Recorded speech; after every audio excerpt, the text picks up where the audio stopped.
Ada beberapa hal catatan penting pada minggu kali ini, yaitu diantaranya bagaimana masalah ekonomi global. Karena pada minggu ini Amerika tentunya harus menyelesaikan default-nya. Artinya tak kurang dari Menteri Keuangan kemudian juga Presiden Amerika Serikat bahwa menyatakan bahwa Amerika tidak akan pernah tidak gagal di dalam menyelesaikan keuangannya.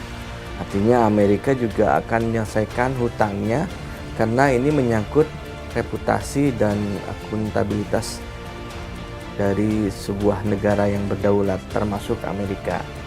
Dan tentunya juga dari kesepakatan antara Gedung Putih yang diwakili oleh Presiden Joe Biden dan juga Ketua DPR Amerika McCarthy bahwa telah ada kesepakatan bahwa poinnya yaitu bahwa Amerika akan menyelesaikan default atau hutangnya. Tapi yang terpenting adalah bagaimana sistem keuangan ke depan. Itu yang terpenting dari pertemuan antara Gedung Putih antara Joe Biden dengan McCarthy, karena memang ini menjadi tarik menarik dari Partai Demokrat dan Partai Republik yang ada di Amerika. Dan para analis memperkirakan bahwa memang Amerika ini akan menyelesaikan defaultnya atau hutangnya semua, karena ini menyangkut reputasi itu sendiri ya. Dan bagaimana sebetulnya kebijakan ini akan berpengaruh terhadap suatu negara termasuk di Indonesia.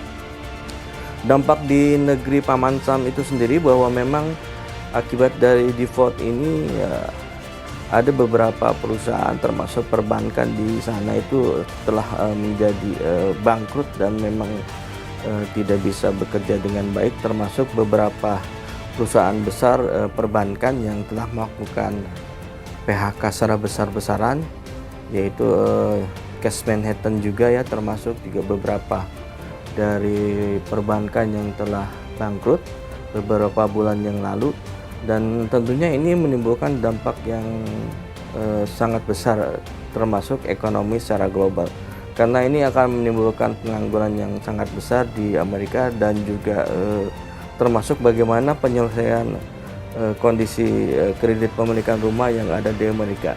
Termasuk di Indonesia barangkali ini tidak secara langsung akan menimbulkan dampak yang besar ya, tapi yang dari sisi positif dari apa yang terjadi ketidakharmonisan ekonomi yang ada di Amerika ini, dampak bagi Indonesia adalah adanya satu masuknya aliran dana yang sangat besar kepada Indonesia, khususnya terhadap pembelian obligasi dan juga saham dan juga surat hutangnya, karena ini menyangkut dari kepercayaan masyarakat khususnya dunia internasional terhadap Indonesia.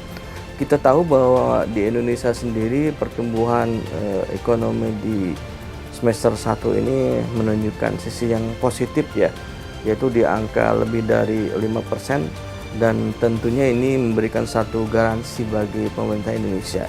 Dan yang terpenting bagi pemerintah Indonesia itu bahwa dalam semester 1 Indonesia yang kedua yaitu kita juga adanya surplus perdagangan ya, yang tentunya ini berkat adanya satu kebijakan hilirisasi ya yang dilakukan oleh pemerintah Jokowi, dan ini menimbulkan sesuatu yang menimbulkan kebaikan dan sesuatu yang menimbulkan dampak yang surplus yang baik 3 tahun berturut-turut.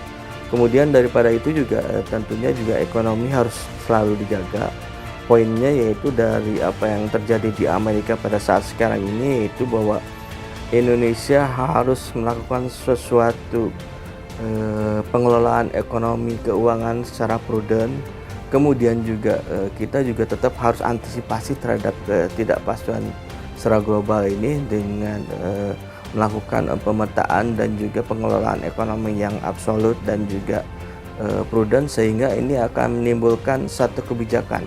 Harapan dari kebijakan yang lain yaitu kita melakukan kebijakan yang out of the box, artinya ini bisa melakukan sesuatu yang menimbulkan yang berdampak secara ekonomi akan lebih baik dan juga untuk masyarakat pada umumnya. Sekian, terima kasih. Assalamualaikum warahmatullahi wabarakatuh.